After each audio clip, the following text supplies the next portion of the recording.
Sundaresh study ಸೆಂಟರ್ಗೆ ಎಲ್ರಿಗೂ ಸ್ವಾಗತ. ಯಾರು ಚಾನಲ್ಗೆ ಸಬ್ಸ್ಕ್ರೈಬ್ ಆಗಿಲ್ಲ ಅವರು ಸಬ್ಸ್ಕ್ರೈಬ್ ಆಗಿ, ಪಕ್ಕದಲ್ಲಿರ್ತಕ್ಕಂಥ ಬೆಲ್ ಐಕನ್ನ ಪ್ರೆಸ್ ಮಾಡಿ. ಟೆಲಿಗ್ರಾಮ್, ಟ್ವಿಟರ್, ಇನ್ಸ್ಟಾಗ್ರಾಮ್, ಫೇಸ್ಬುಕ್ನಲ್ಲಿ ನನ್ನನ್ನು ಫಾಲೋ ಮಾಡಿ. ಸ್ಪರ್ಧಾತ್ಮಕ ಪರೀಕ್ಷೆಗಳಿಗೆ ಸಂಬಂಧಿಸಿದಂಥ ಮಾಹಿತಿಯನ್ನು ನಾನು ಅಲ್ಲಿ ಅಪ್ಡೇಟ್ ಮಾಡ್ತಾ ಇರ್ತೀನಿ.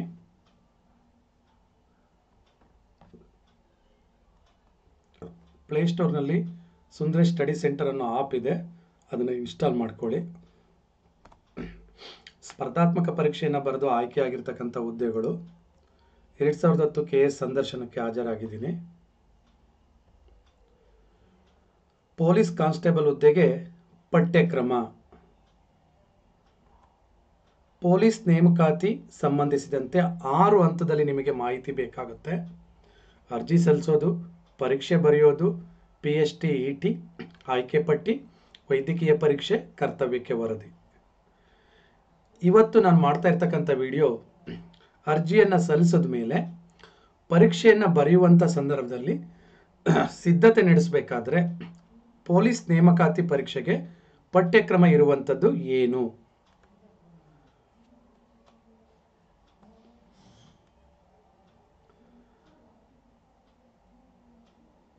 ಸಾಮಾನ್ಯ ಜ್ಞಾನ, ವಿಜ್ಞಾನ, ಭೂಗೋಳ, ಇತಿಹಾಸ, ಭಾರತದ ಸಂವಿಧಾನ, ಭಾರತದ ಸ್ವಾತಂತ್ರ್ಯ ಸಂಗ್ರಾಮ, ಮಾನಸಿಕ ಸಾಮರ್ಥ್ಯ, ನೀತಿ ಶಿಕ್ಷಣ ಇತ್ಯಾದಿಗಳ ಬಗ್ಗೆ ಪ್ರಶ್ನೆಗಳು ಇರುತ್ತದೆ.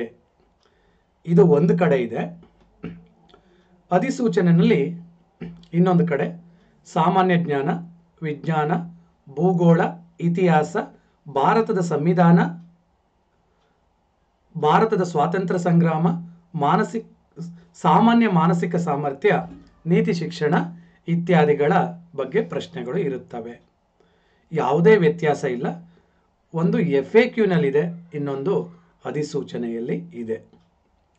ಈ ವಿಡಿಯೋ ಮಾಡಲಿಕ್ಕೆ 2 ಕಾರಣಗಳಿದ್ದಾವೆ. ಒಂದು, ಕೆಲವರು ಅಭ್ಯರ್ಥಿಗಳಿಗೆ, ಅದರಲ್ಲೂ ಹೊಸದಾಗಿ ಸ್ಪರ್ಧಾತ್ಮಕ ಪರೀಕ್ಷೆಗಳಿಗೆ ತಯಾರಿಯನ್ನು ನಡೆಸ್ತಾ ಇರೋರಿಗೆ ಅಥವಾ ಪದವಿ, ಸ್ನಾತಕೋತ್ತರ ಪದವಿನಲ್ಲಿ ಓದ್ತಾ ಇರುವಂಥ ವಿದ್ಯಾರ್ಥಿಗಳಿಗೆ ಒಂದೆರಡು ಪ್ರಶ್ನೆಗಳು ಉದ್ಭವ ಆಗಿದೆ. ಅದನ್ನು ಒಂದು ಕ್ಲಿಯರ್ ಮಾಡಬೇಕು. ಇನ್ನೊಂದು, ನಾನು ಓದುವಂಥ ಅಭ್ಯರ್ಥಿಗಳಿಗೆ ಕೆಲವೊಂದು ವಿಚಾರಗಳನ್ನ ಶೇರ್ ಮಾಡ್ಕೋಬೇಕು. ಇದು 2 ಉದ್ದೇಶ. ಈ ಪಠ್ಯಕ್ರಮದಲ್ಲಿ ಪ್ರಚಲಿತ ವಿದ್ಯಮಾನ ಅಂತ ಮೆನ್ಷನ್ ಮಾಡಿಲ್ಲ. ಈ ಸಾರಿ ಪರೀಕ್ಷೆಗೆ ನಾವು ಓದಬೇಕಾ ಓದಬಾರ್ದಾ, ಪ್ರಶ್ನೆಗಳನ್ನ ಕೊಡ್ತಾರಾ ಕೊಡಲ್ವಾ, ಒಂದು ಪ್ರಶ್ನೆ. ಎರಡನೇ ಪ್ರಶ್ನೆ, ಆರ್ಥಿಕತೆ, ಭಾರತದ ಆರ್ಥಿಕತೆ ಅಥವಾ ಅರ್ಥಶಾಸ್ತ್ರ ಅಂತ ಈ ಪಠ್ಯಕ್ರಮದಲ್ಲಿ ಎಲ್ಲೂ ಇಲ್ಲ. ಮುಂದೆ ಪ್ರಶ್ನೆಗಳನ್ನ ಕೊಡ್ತಾರಾ ಕೊಡಲ್ವಾ, ನಾವು ಓದಬೇಕಾ ಓದಬಾರ್ದ ಅನ್ನುವಂಥದ್ದು ಅವರ ಪ್ರಶ್ನೆ. ನಾನು ನಿಮಗೆ ಆ 2 ಪ್ರಶ್ನೆಗಳಿಗೆ ಕೆಲವೊಂದು ಮಾಹಿತಿಯನ್ನು ಕೊಡ್ತೇನೆ. ಸ್ಪರ್ಧಾತ್ಮಕ ಪರೀಕ್ಷೆಗಳಲ್ಲಿ UPSC, KPSC, KSP ನಾನು ಪ್ರಮುಖವಾಗಿ 3 ಹೇಳಿದೆ. ಯಾವುದೇ ಪರೀಕ್ಷೆ, ಯಾವುದೇ ಪಠ್ಯಕ್ರಮ ಇರಲಿ, ಪಠ್ಯಕ್ರಮ ಯಾವಾಗಲೂ ತುಂಬ ವಿವರವಾಗಿ ಇರಲ್ಲ, ತುಂಬ ಸಂಕ್ಷಿಪ್ತವಾಗಿ ಇರುತ್ತೆ. ಒಂದು. ಎರಡನೇದು, ಶೈಕ್ಷಣಿಕ ಪರೀಕ್ಷೆಗಳ ರೀತಿ ಏನು ಪಠ್ಯಕ್ರಮ ಇದೆಯಲ್ಲ, ಆ ಪಠ್ಯಕ್ರಮದ ಒಳಗಡೆನೆ ಪ್ರಶ್ನೆಗಳನ್ನ ಕೊಡಬೇಕು. ಪಠ್ಯಕ್ರಮವನ್ನು ಹೊರತುಪಡಿಸಿ ಬೇರೆ ಕಡೆ ಪ್ರಶ್ನೆಗಳು ಕೊಡಬಾರ್ದು. ಅಥವಾ ಬೇರೆ ಕಡೆ ಪ್ರಶ್ನೆಗಳು ಬಂದಿದ್ದಾವೆ, ಪಠ್ಯಕ್ರಮದಲ್ಲಿ ಪ್ರಶ್ನೆಗಳಿಲ್ಲ, ಈ ಥರ ಚರ್ಚೆ ಸ್ಪರ್ಧಾತ್ಮಕ ಪರೀಕ್ಷೆಗಳಲ್ಲಿ ತುಂಬ ಕಡಿಮೆ. ಒಂದು ಕಾರಣ ಏನು ಅಂತ ಹೇಳಿದ್ರೆ, ಯಾವ ವಿಷಯಕ್ಕೆ ಸಂಬಂಧಪಟ್ಟಂತೆ ಬೇಕಾದರೂ ಸ್ಪರ್ಧಾತ್ಮಕ ಪರೀಕ್ಷೆಗಳಲ್ಲಿ ಪ್ರಶ್ನೆಗಳು ಬರ್ತಿರ್ತವೆ. ಮತ್ತು ಇನ್ನೊಂದನ್ನು ನೀವು ಆ ಪಠ್ಯಕ್ರಮದಲ್ಲಿ ಗಮನಿಸಬೇಕು. ಇತ್ಯಾದಿಗಳ ಅಂತ ಇದೆ. ಅಂದರೆ ಸಾಮಾನ್ಯ ಜ್ಞಾನ, ವಿಜ್ಞಾನ, ಭೂಗೋಳ, ಇತಿಹಾಸ, ಭಾರತ ಸಂವಿಧಾನ, ಭಾರತ ಸ್ವಾತಂತ್ರ್ಯ ಸಂಗ್ರಾಮ, ಮಾನಸಿಕ ಸಾಮರ್ಥ್ಯ ಮತ್ತು ನೀತಿ ಶಿಕ್ಷಣ ಇತ್ಯಾದಿ ಅಂತ ಇದೆ. ಆ ಇತ್ಯಾದಿ ಅಂದಾಗ ಅಲ್ಲಿ ಯಾವ ವಿಚಾರಗಳು ಬೇಕಾದರೂ ಬರಬಹುದು. ಅಂದರೆ ಸಾಮಾನ್ಯವಾಗಿ ಒಂದು 10ರಿಂದ 11, 12 ಮುಖ್ಯ ವಿಷಯಗಳು. ಆ ಮುಖ್ಯ ವಿಷಯಗಳಲ್ಲಿ ಮತ್ತೆ ಉಪವಿಷಯಗಳು ಅಂತ ಬರ್ತವೆ. ಹಾಗಾಗಿ ನೀವು ಪ್ರಚಲಿತ ವಿದ್ಯಮಾನಗಳನ್ನ ಓದ್ಕೋಬೇಕು, ಅರ್ಥಶಾಸ್ತ್ರಕ್ಕೆ ಸಂಬಂಧಪಟ್ಟಂಥ ವಿಚಾರಗಳನ್ನ ಓದ್ಕೋಬೇಕು. ಏಕೆಂದರೆ ಸಾಮಾನ್ಯ ಜ್ಞಾನದೊಳಗಡೆ ಬರ್ಬೋದು, ಅಥವಾ ಇತ್ಯಾದಿ ಆ ವಿಚಾರದಲ್ಲಿ ಬರ್ಬೋದು. ಎಲ್ಲಿ ಬೇಕಾದರೂ ಪ್ರಶ್ನೆಗಳು ಬರ್ತಾ ಇರ್ತವೆ. ಏಕೆಂದರೆ ಸ್ಪರ್ಧಾತ್ಮಕ ಪರೀಕ್ಷೆಯಲ್ಲಿ ಒಂದು ವಿಷಯ ಯಾವ ಟಾಪಿಕ್ ಬೇಕಾದ್ರೂ ಲಿಂಕ್ ಆಗುತ್ತೆ. ಉದಾಹರಣೆಗೆ ರೈಲ್ವೆ ವ್ಯವಸ್ಥೆ ಅಂತ ತಗೊಂಡ್ರೆ ಅದು ಜಿ ಕೆನಲ್ಲಾದರೂ ಬರ್ಬೋದು.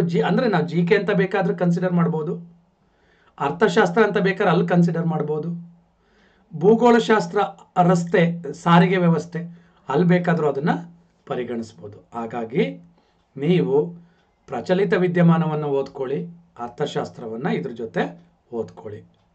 ಇದು ಕೇಳುವಂಥ ಪ್ರಶ್ನೆಗೆ ನನ್ನ ಕಡೆಯಿಂದ ಉತ್ತರ. ಸರಿ, ಹಾಗಾದರೆ ಈ ಪಠ್ಯಕ್ರಮನೇ ಸಾಕ? ಇದನ್ನು ಒಂದು ಕಡೆ ಬರೆದಿಟ್ಕೊಳ್ಳಿ. ಆದರೆ ನೀವು ಒಳ್ಳೆಯ ಅಂಕವನ್ನು ಪಡೆದು ಪೊಲೀಸ್ ಕಾನ್ಸ್ಟೇಬಲ್ ಆಗಿ ಆಯ್ಕೆ ಆಗಬೇಕು ಅಂದರೆ ನಿಮ್ಮದೇ ಆದಂಥ ಪಠ್ಯಕ್ರಮವನ್ನು ನೀವು ರೂಪಿಸ್ಕೋಬೇಕು. ಹೇಗೆ ರೂಪಿಸ್ಕೊಳೋದು?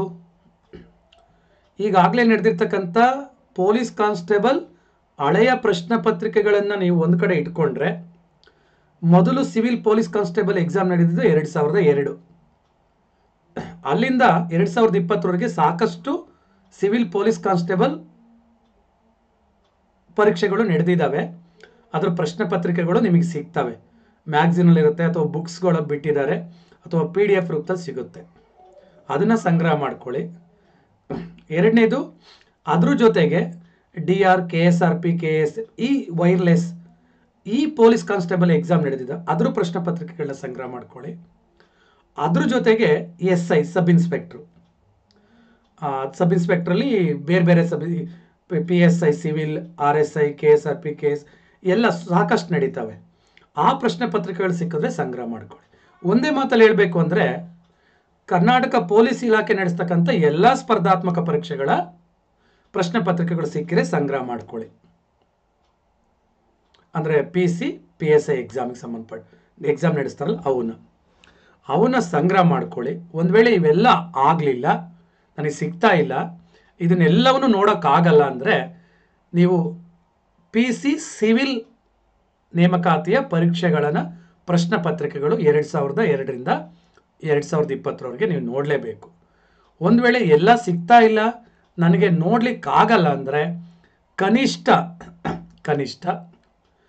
ಇತ್ತೀಚೆಗೆ ನಡೆದಂಥ 2020ರಿಂದ ಹಿಂದೆ ನಡೆದಂಥ 5 ಸಿವಿಲ್ ಪೊಲೀಸ್ ಕಾನ್ಸ್ಟೇಬಲ್ ಸ್ಪರ್ಧಾತ್ಮಕ ಪರೀಕ್ಷೆಗಳ ಪ್ರಶ್ನೆ ಪತ್ರಿಕೆನಾದರೂ ನೀವು ನೋಡಿ ನಿಮ್ಮದೇ ಆದಂಥ ಒಂದು ಪಠ್ಯಕ್ರಮವನ್ನು ರೂಪಿಸ್ಕೋಬೇಕು. ಆದರೆ ನಾನು ನಿಮಗೆ ಸಲಹೆ ಕೊಡೋದೇನು ಅಂತ ಹೇಳಿದ್ರೆ, ಎಲ್ಲವನ್ನ ನೋಡಿ. ಒಂದು ದಿವಸ ಬೇಕಾಗ್ಬೋದು, ತೊಂದರೆ ಇಲ್ಲ. ಇವೆಲ್ಲವನ್ನ ನೋಡಿ. ಒಂದು ಅಂದರೆ ಪೊಲೀಸ್ ಇಲಾಖೆ ನಡೆಸಿರ್ತಕ್ಕಂಥ ಎಲ್ಲ ಸ್ಪರ್ಧಾತ್ಮಕ ಪರೀಕ್ಷೆಗಳ ಪ್ರಶ್ನೆ ಪತ್ರಿಕೆ ಒಂದು. ಅದಾಗಲಿಲ್ಲ ಅಂದರೆ ಸಿವಿಲ್ ಪೊಲೀಸ್ ಕಾನ್ಸ್ಟೇಬಲ್ ಪ್ರಶ್ನೆ ಪತ್ರಿಕೆ, ಅದು ಆಗಲಿಲ್ಲ ಅಂದರೆ ಕೊನೆ ಅಟ್ಲೀಸ್ಟ್ ಒಂದು 5 ಸಿವಿಲ್ ಪೊಲೀಸ್ ಕಾನ್ಸ್ಟೇಬಲ್ ಪ್ರಶ್ನೆ ಪತ್ರಿಕೆ, ಅದ್ರ ಜೊತೆಗೆ ಇತ್ತೀಚೆಗೆ DR ಮತ್ತು PSI ನಡೆದಂತೆ 2020-19 ಪ್ರಶ್ನೆ ಪತ್ರಿಕೆಗಳನ್ನ ನೀವು ನೋಡಬೇಕು. ನೋಡಿ ನಿಮ್ಮದೇ ಆದಂಥ ಪಠ್ಯಕ್ರಮವನ್ನು ರೂಢಿಸ್ಕೋಬೇಕು. ಕಾರಣ ಏನು? ಯಾಕೆ ಪ್ರಶ್ನೆ ಪತ್ರಿಕೆಗಳನ್ನು ನೋಡಿ ನಿಮ್ಮದೇ ಆದಂಥ ಪಠ್ಯಕ್ರಮವನ್ನು ನೀವು ರೂಪಿಸ್ಕೋಬೇಕು ಅಂದರೆ, ಇಲ್ಲಿ ಸಾಮಾನ್ಯ ಜ್ಞಾನ ಅಂತ ಇದೆ. ಆ ಸಾಮಾನ್ಯ ಜ್ಞಾನದೊಳಗಡೆ ಯಾವ್ಯಾವ ವಿಚಾರಗಳು ಬರ್ತವೆ, ಯಾವ್ಯಾವುದು ತುಂಬ ಮುಖ್ಯವಾದಂಥ ವಿಚಾರಗಳು, ಎಷ್ಟು ವಿಚಾರಗಳು ಬರ್ತವೆ ಅನ್ನೋದು ನೀವು ಹಳೆ ಪ್ರಶ್ನೆ ಪತ್ರಿಕೆಗಳನ್ನ ನೋಡಿದ್ರೆ ಮಾತ್ರ ಗೊತ್ತಾಗುತ್ತೆ. ಒಂದು 40 ವಿಚಾರಗಳು ಬರ್ಬೋದು ಸಾಮಾನ್ಯ ಜ್ಞಾನ.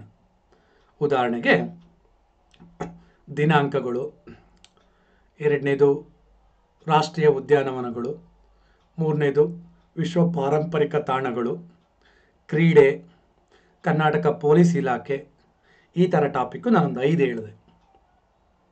ಈ ಥರ ಒಂದು 40 ಬರ್ಬೋದು. ಹಳೆ ಪ್ರಶ್ನೆ ಪತ್ರಿಕೆ ನೋಡಿದ್ರೆ ನಿಮಗೆ ಗೊತ್ತಾಗುತ್ತೆ. ಅದರಲ್ಲಿ ಮುಖ್ಯವಾಗಿರ್ತಕ್ಕಂಥವು ಯಾವುವು? ಹಳೆ ಪ್ರಶ್ನೆ ಪತ್ರಿಕೆಗಳು ನೋಡಿದ್ರೆ ಗೊತ್ತಾಗುತ್ತೆ. ರಾಷ್ಟ್ರೀಯ ಉದ್ಯಾನವನಗಳು, ಹುಲಿ ಮೀಸಲು ಸಂರಕ್ಷಿತ ಪ್ರದೇಶಗಳು ಸ್ವಲ್ಪ ವೆರಿ ಇಂಪಾರ್ಟೆಂಟ್ ಟಾಪಿಕ್ ಅಂತ ಹೇಳ್ತಾರೆ. ಇದು ನಿಮಗೆ ಗೊತ್ತಾಗುತ್ತೆ ಹಳೆ ಪ್ರಶ್ನೆ ಪತ್ರಿಕೆ ನೋಡಿದಾಗ. ಎರಡನೇದು ವಿಜ್ಞಾನ ಅಂತ ಇದೆ. ಅಲ್ಲಿ ವಿಜ್ಞಾನ ಅಂತ ಹೇಳಿದಾಗ ನಾನು ಏನು ಓದಬೇಕು? ಅಲ್ಲಿ ಜೀವಶಾಸ್ತ್ರ, ರಸಾಯನಶಾಸ್ತ್ರ, ಭೌತಶಾಸ್ತ್ರ ಅಷ್ಟೇ ಸಾಕ? ತಂತ್ರಜ್ಞಾನ ಓದ್ಕೋಬೇಕಾ? ಎಸ್, ಓದ್ಕೋಬೇಕು. ಪರಿಸರಕ್ಕೆ ಸಂಬಂಧಪಟ್ಟಂತೆ ಓದ್ಕೋಬೇಕಾ? ಓದ್ಕೋಬೇಕು. ಕಂಪ್ಯೂಟರ್ಗೆ ಸಂಬಂಧಪಟ್ಟಂತೆ ಓದ್ಕೋಬೇಕು. ಇದೆಲ್ಲ ಗೊತ್ತಾಗೋದು ಹಳೆ ಪ್ರಶ್ನೆ ಪತ್ರಿಕೆ ನೋಡಿದಾಗ. ಭೂಗೋಳ, ಪ್ರಾಕೃತಿಕ ಭೂಗೋಳ ಓದ್ಕೋಬೇಕು. ಭಾರತದ ಭೂಗೋಳ, ಕರ್ನಾಟಕದ ಭೂಗೋಳ, ಆರ್ಥಿಕ ಭೂಗೋಳ, ಪ್ರಪಂಚದ ಭೂಗೋಳ, ಇದನ್ನೆಲ್ಲ ಓದ್ಕೋಬೇಕು. ಮತ್ತು ಯಾವ ವಿಷಯ ಓದ್ಕೋಬೇಕು, ಮತ್ತು ಕ್ವಶನ್ ಯಾವ್ಯಾವ ಥರ ಅಂದರೆ ಪ್ರಪಂಚದ ಭೂಗೋಳದಿಂದ ಎಷ್ಟು ಬಂದಿದ್ದಾವೆ, ಪ್ರಾಕೃತಿಕ ಭೂಗೋಳಶಾಸ್ತ್ರದಿಂದ ಎಷ್ಟು ಬಂದಿದ್ದಾವೆ, ಕರ್ನಾಟಕ ಭೂಗೋಳಶಾಸ್ತ್ರದಿಂದ ಎಷ್ಟು ಬಂದಿದ್ದಾವೆ, ಇವೆಲ್ಲ ಗೊತ್ತಾಗಬೇಕು ಅಂದರೆ ಹಳೆ ಪ್ರಶ್ನೆ ಪತ್ರಿಕೆ ನೋಡಬೇಕು. ಕರ್ನಾಟಕ ಭೂಗೋಳಶಾಸ್ತ್ರದಲ್ಲಿ ತುಂಬ ಮುಖ್ಯವಾದಂಥ ವಿಷಯ ಯಾವುದು? ನದಿಗಳು. ಅದರಲ್ಲೂ ಪೂರ್ವಕ್ಕೆ ಹರಿಯುವಂಥ ನದಿಗಳು, ಪಶ್ಚಿಮಕ್ಕೆ ಹರಿಯುವಂಥ ನದಿಗಳು. ಇದು ನಿಮಗೆ ಗೊತ್ತಾಗುತ್ತೆ. ಇತಿಹಾಸ, ಸ್ಪರ್ಧಾತ್ಮಕ ಪರೀಕ್ಷೆಗಳಲ್ಲಿ ಪೊಲೀಸ್ ಇರ್ಬೋದು, ಎಲ್ಲ ಸ್ಪರ್ಧಾತ್ಮಕ ಪರೀಕ್ಷೆಗಳಲ್ಲೂ ವಿಶ್ವ ಇತಿಹಾಸಕ್ಕೆ ಸಂಬಂಧಪಟ್ಟಂತೆ ಹೆಚ್ಚು ಪ್ರಶ್ನೆಗಳು ಬಂದಿಲ್ಲ. ಬರಬಾರ್ದು ಅಂತ ಏನಿಲ್ಲ, ಇದುವರೆಗೆ ಬಂದಿಲ್ಲ. ಅದು ನಿಮಗೆ ಗೊತ್ತಾಗುತ್ತೆ. ಅಲ್ಲಿ ಭಾರತದ ಪ್ರಾಚೀನ ಇತಿಹಾಸ, ಕರ್ನಾಟಕದ ಇತಿಹಾಸ, ಭಾರತದ ಸ್ವಾತಂತ್ರ್ಯ ಹೋರಾಟ, ಕರ್ನಾಟಕದ ಏಕೀಕರಣ, ಎಷ್ಟೆಷ್ಟು ಕ್ವಶನ್ ಬಂದಿದ್ದಾವೆ ಅನ್ನೋದು ಗೊತ್ತಾಗುತ್ತೆ. ಮತ್ತು ಭಾರತದ ಸಂವಿಧಾನ, ಆರ್ಟಿಕಲ್ 1 395, ಶೆಡ್ಯೂಲ್ 1 12 ಸಂವಿಧಾನ ತಿದ್ದುಪಡಿಗಳು 1 ಪ್ರಾರಂಭವಾಗಿ ಇತ್ತೀಚಿನವರೆಗೆ. ಇಷ್ಟೇ ಸಾಕಷ್ಟು ಪ್ರಶ್ನೆ ಕೊಟ್ಟಿದ್ದಾರೆ. ಅಂದರೆ ಚುನಾವಣೆ ಬಗ್ಗೆ ಪ್ರಶ್ನೆಗಳು ಬಂದಿದ್ದಾವೆ, ಪಕ್ಷಗಳ ಬಗ್ಗೆ ಪ್ರಶ್ನೆಗಳು ಬಂದಿದ್ದಾವೆ. ಇವು ಭಾರತ ಸಂವಿಧಾನದ ಒಳಗಡೆ ಇಲ್ಲ, ಆರ್ಟಿಕಲ್ 1 395ರಲ್ಲಿ. ಉದಾಹರಣೆಗೆ ಯಾವುದು ರಾಷ್ಟ್ರೀಯ ಪಕ್ಷ, ಯಾವುದು ರಾಜ್ಯ ಪಕ್ಷ. ರಾಷ್ಟ್ರೀಯ ಪಕ್ಷ ಅಂತ ಕನ್ಸಿಡರ್ ಮಾಡಬೇಕಾದ್ರೆ ಮಾನದಂಡ ಏನು, ರಾಜ್ಯ ಪಕ್ಷ ಅಂತ ಕನ್ಸಿಡರ್ ಮಾಡಬೇಕಾದ್ರೆ ಮಾನದಂಡ ಏನು, ಇದು ಸಂವಿಧಾನದ 1ನೇ ವಿಧಿಯಿಂದ 395ನೇ ವಿಧಿಯಲ್ಲಿ ಬರಲ್ಲ. ಅದು ಎಲ್ಲಿ ಬರುತ್ತೆ? ಪೀಪಲ್ ರೆಪ್ರೆಸೆಂಟೇಟಿವ್ ಆಕ್ಟ್ 1951, ಜನತಾ ಪ್ರಾತಿನಿಧ್ಯ ಕಾಯ್ದೆ 1951ರಲ್ಲಿ ಬರುತ್ತೆ. ಅದನ್ನು ನಾನು ಓದ್ಕೋಬೇಕು. ಆ ಮಾಹಿತಿಗಳು ನನಗೆ ಗೊತ್ತಿರಬೇಕು.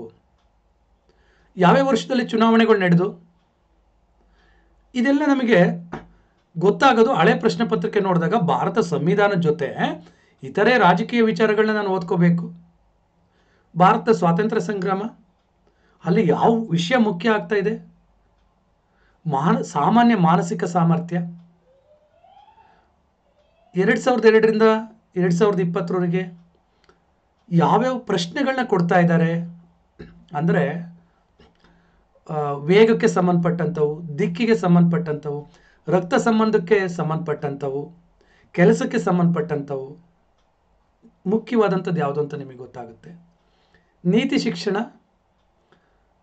ಹಾಗಂದ್ರೆ ಏನು, ಪ್ರಶ್ನೆಗಳು ಹೇಗೆ ಬಂದಿದ್ದಾವೆ. 2007 PSI ಪ್ರಶ್ನೆ ಪತ್ರಿಕೆಗಳನ್ನ ನೋಡಿದ್ರೆ 8 ಪ್ರಶ್ನೆಗಳು ಬಂದಿದ್ದಾವೆ. ಅದರಲ್ಲಿ ಒಂದು ಘಟನೆ ಕೊಟ್ಟಿರ್ತಾರೆ, 4 ಆಪ್ಷನ್ ಇರುತ್ತೆ. ಅದರಲ್ಲಿ ಬೆಸ್ಟನ್ನು ನೀವು ಚಾಯ್ಸ್ ಮಾಡಬೇಕು, ಸರಿ ಉತ್ತರನ ಚಾಯ್ಸ್ ಮಾಡಿ. ಉದಾಹರಣೆಗೆ ನೀವು ರಸ್ತೆಯಲ್ಲಿ ಹೋಗ್ತಾ ಇರ್ತೀರಾ, A ಮತ್ತು B ಇಬ್ಬರು ಜಗಳ ಆಡ್ತಾ ಇರ್ತಾರೆ, ನೀವೇನು ಮಾಡ್ತೀರಾ? ಆ ತಕ್ಷಣಕ್ಕೆ ಏನು ಮಾಡ್ತೀರಾ? ಈ ಥರದ ಪ್ರಶ್ನೆಗಳು ಗೊತ್ತಾಗುತ್ತೆ. ಒಂದು, ಆಗ ನೀವು ನಿಮ್ಮದೇ ಆದಂಥ ಒಂದು ಪಠ್ಯಕ್ರಮವನ್ನು ನೀವು ರೂಪಿಸ್ಕೋಬಹುದು. ಒಂದನೇದು. ಎರಡನೇದು, ಯಾವ ವಿಷಯಕ್ಕೆ ಸಂಬಂಧಪಟ್ಟಂತೆ ಯಾವ ವರ್ಷದಲ್ಲಿ ಎಷ್ಟು ಪ್ರಶ್ನೆಗಳು ಬಂದಿದ್ದಾವೆ ಅಂತ ಗೊತ್ತಾಗುತ್ತೆ. ಪ್ರತಿ ಪ್ರಶ್ನೆ ಪತ್ರಿಕೆನಲ್ಲೂ ಒಂದೇ ರೀತಿ ಇರುತ್ತಾ? ಹಂಚಿಕೆ ಅಂದರೆ ಇರಲ್ಲ. ಒಂದು ಸಾರಿ ವಿಜ್ಞಾನದ ಪ್ರಶ್ನೆಗಳು ಜಾಸ್ತಿ ಇದ್ದರೆ, ಒಂದು ಸಾರಿ ಮಾನಸಿಕ ಸಾಮರ್ಥ್ಯ ಪ್ರಶ್ನೆಗಳು ಜಾಸ್ತಿ ಇರುತ್ತೆ. ಕೆಲವೊಂದು ಸಾರಿ ನೀತಿ ಶಿಕ್ಷಣದ ಬಗ್ಗೆ ಪ್ರಶ್ನೆನೇ ಇರಲ್ಲ. ಕೆಲವೊಂದು ಸಾರಿ ಸಂವಿಧಾನಕ್ಕೆ 15 ಇರುತ್ತೆ, ಕೆಲವೊಂದು ಸಾರಿ 5 ಇರುತ್ತೆ, ಕೆಲವೊಂದು ಸಾರಿ 10 ಇರುತ್ತೆ.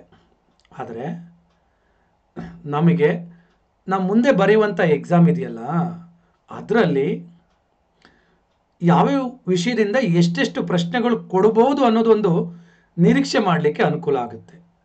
ತುಂಬ ಸಿಂಪಲಾಗಿ ಹೇಳಬೇಕು ಅಂದರೆ, ಈಗಾಗಲೇ ನಡೆದಿರ್ತಕ್ಕಂಥ ಸ್ಪರ್ಧಾತ್ಮಕ ಪರೀಕ್ಷೆಗಳ ಪ್ರಶ್ನೆಗಳ ಹಂಚಿಕೆ ರೀತಿಯೇ ಮುಂದೇನೂ ಇರುತ್ತೆ.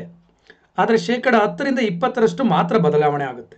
80% ಅದೇ ರೀತಿ ಇರುತ್ತೆ. ಅಂದರೆ ಇತಿಹಾಸಕ್ಕೆ ಸಂಬಂಧಪಟ್ಟಂತೆ ಒಂದು 10 ಪ್ರಶ್ನೆ, GKಗೆ ಸಂಬಂಧಪಟ್ಟಂತೆ ಒಂದು 10ರಿಂದ 15 ಪ್ರಶ್ನೆ, ಭೂಗೋಳಕ್ಕೆ ಸಂಬಂಧಪಟ್ಟಂತೆ ಒಂದು 10ರಿಂದ 15 ಪ್ರಶ್ನೆ, ಈ ಥರನೇ ಇರುತ್ತೆ. ಬಟ್ ಆ ಸಂಖ್ಯೆನಲ್ಲಿ ವ್ಯತ್ಯಾಸ ಆಗುತ್ತೆ. ಅದು ಸ್ಪರ್ಧಾತ್ಮಕ ಪರೀಕ್ಷೆ ಮುಖ್ಯ ಲಕ್ಷಣನೇ ಅದು. ಹಾಗಾಗಿ ನೀವು ನಿಮ್ಮದೇ ಆದಂಥ ಒಂದು ಪಠ್ಯಕ್ರಮವನ್ನು ರೂಪಿಸ್ಕೊಳ್ಳಿ. ಇದನ್ನು ಮಾಡಿಕೊಂಡು ನಂತರ ನೀವು ಓದೋಕ್ಕೆ ಕೂತ್ಕೊಳ್ಳಿ. ಇಲ್ಲ ಅಂದರೆ ನಿಮಗೆ ನೀವು ಒಂದನ್ನೇ ಜಾಸ್ತಿ ಓದೋದು, ಒಂದನ್ನೇ ಪೂರ್ತಿ ಬಿಟ್ಬಿಡೋದು.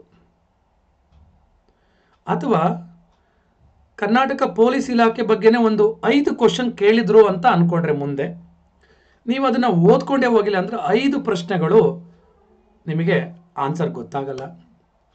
ಅದೇನಾದ್ರು ತಪ್ಪಾದರೆ ಮತ್ತೆ ಅದಕ್ಕೆ ನಕಾರಾತ್ಮಕ ಅಂಕ ಇದೆ. ಹಾಗಾಗಿ ನಾನು ನಿಮಗೆ ಹೇಳುವಂಥದ್ದು, ಈ ಪಠ್ಯಕ್ರಮವನ್ನು ಒಂದು ಕಡೆ ಬರೆದಿಟ್ಕೊಂಡು ನೆಕ್ಸ್ಟು ಹಳೆ ಪ್ರಶ್ನೆ ಪತ್ರಿಕೆನೆಲ್ಲ ನೋಡಿ, ಸಾಮಾನ್ಯ ಜ್ಞಾನ 2020ರಲ್ಲಿ ಎಷ್ಟು ಪ್ರಶ್ನೆ ಬಂದಿದೆ, 2018ರಲ್ಲಿ ಎಷ್ಟು ಬಂದಿದೆ, ಒಟ್ಟಾರೆ ಯಾವ್ಯಾವ ವರ್ಷದಲ್ಲಿ ಯಾವ್ಯಾವ ನಡೆದಿದ್ದಾವೆ, ಎಷ್ಟೆಷ್ಟು ಪ್ರಶ್ನೆಗಳು ಬಂದಿದ್ದಾವೆ, ಯಾವ ವಿಷಯಕ್ಕೆ ಸಂಬಂಧಪಟ್ಟಂತೆ ಬಂದಿದ್ದಾವೆ ಸಾಮಾನ್ಯ ಜ್ಞಾನದಲ್ಲಿ. ಇದೇ ಥರ ಪ್ರತಿಯೊಂದು ಟಾಪಿಕ್ನ ನೀವು ಮಾಡಿಕೊಂಡ್ರೆ ನಿಮಗೆ ತುಂಬ ಅನುಕೂಲ ಆಗುತ್ತೆ ಅಂತ ಭಾವಿಸ್ತೀನಿ. ಸಾಧ್ಯ ಆದರೆ ನಾನು ಅದನ್ನು ಮಾಡಬೇಕು ಅಂತ ಅಂದ್ಕೊಂಡಿದ್ದೀನಿ. ಅದನ್ನು ತಕ್ಷಣಕ್ಕೆ ಮಾಡೋಕ್ಕಾಗಲ್ಲ, ಏಕೆಂದರೆ ಎಲ್ಲ ಪ್ರಶ್ನೆ ಪತ್ರಿಕೆನ ನೋಡಿ ಸಾಕಷ್ಟು ಸಮಯ ಹಿಡಿಯುತ್ತೆ. ಮುಂದೆ ನಾನು ಸಾಧ್ಯ ಆದರೆ ಅದಕ್ಕೊಂದು ವಿಡಿಯೋನ ಮಾಡಿ ಬಿಡಬೇಕು ಅಂತ ಅಂದ್ಕೊಂಡಿದ್ದೀನಿ. ಸಿದ್ಧತೆಯನ್ನು ನಡೆಸ್ತಾ ಇರ್ತಕ್ಕಂಥ ಎಲ್ರಿಗೂ ಒಳ್ಳೆಯದಾಗಲಿ.